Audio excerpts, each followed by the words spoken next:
ኢትዮጵያ ባለም አቀፍ ደረጃ የተቀመጡ አስገዳጅ መመሪያዎችን በማለፍ ከማርበርግ ቫይረስ ነፃ መሆኗ ተነገረ። በደቡብ ኢትዮጵያ ክልል ጂንካ ከተማ ተከስቶ የነበረውን የማርበርግ በሽታ ለመቆጣጠር በተሰሩ ስራዎች ኢትዮጵያ ከቫይረሱ ነፃ መሆኗን የጤና ሚኒስቴር ተናግሯል። ሀገራት የሚከሰቱ ወረርሽኞችን ለመቆጣጠር ባለም አቀፍ ደረጃ የተቀመጡ ደረጃዎችን ማለፍ ይጠበቅባቸዋል። ኢትዮጵያም የማርበርግ ቫይረስ በሽታን ለመቆጣጠር የተቀመጠውን አስገዳጅ የ42 ቀናት ከበሽታ ነፃ የመሆን ጊዜ በማጠናቀቋ ዛሬ ባለም ጤና ድርጅት እውቅና ተሰጥቷታል። በስካይላይት ሆቴል በተሰናዳውና ኢትዮጵያ ከማርበርግ ቫይረስ በሽታ ነፃ መሆኗ በተነገረበት ፕሮግራም የዓለም ጤና ድርጅትና የአፍሪካ ሲዲሲ ተወካዮች ተገኝተዋል። በኢትዮጵያ ተከስቶ የነበረው የማርበርግ ቫይረስን ለመቆጣጠር በተሰሩ ስራዎች ባለፉት 42 ቀናት አንድም በቫይረሱ የተያዘ ሰው ባለመገኘቱ በዓለም የጤና ድርጅት የተቀመጠውን ደረጃ በማሟላት ከቫይረሱ ነፃ በመሆኗ እውቅና ተሰጥቷታል ተብሏል። በኢትዮጵያ ሲከሰት የመጀመሪያ የሆነው የማርበርግ ቫይረስ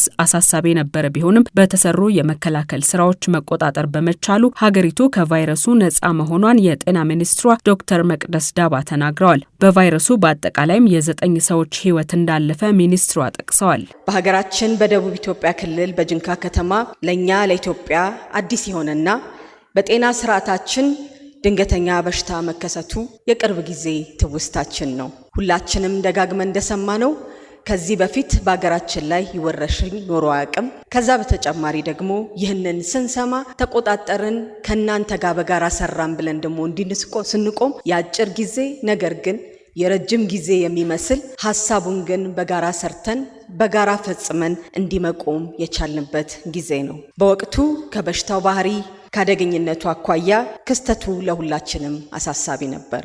ይህ ሲሆን ታዲያ መንግስት ሁሉም ባለድርሻ አካላትን መላው ማህበረሰባችንን ተቀናጅተን ተደማምጠን ሊከሰት የሚችለውን የችግር መጠን ለመቀነስ ባለን አቅምና ነባር ልምዳችንን በመጠቀም በርካታ የምላሽም ተግባሮችን ማከናወን ምንም እንኳን የ9 ወገኖቻችንን ህይወት ብናጣም ወረርሽኙ ሊያደርስ ከሚችለው ከባድና ውስብስብ ችግር አንጻር አገርና ህዝባችንን መታደግ ችለናል። እንኳን ደስ አላችሁ፣ እንኳን ደስ አለን።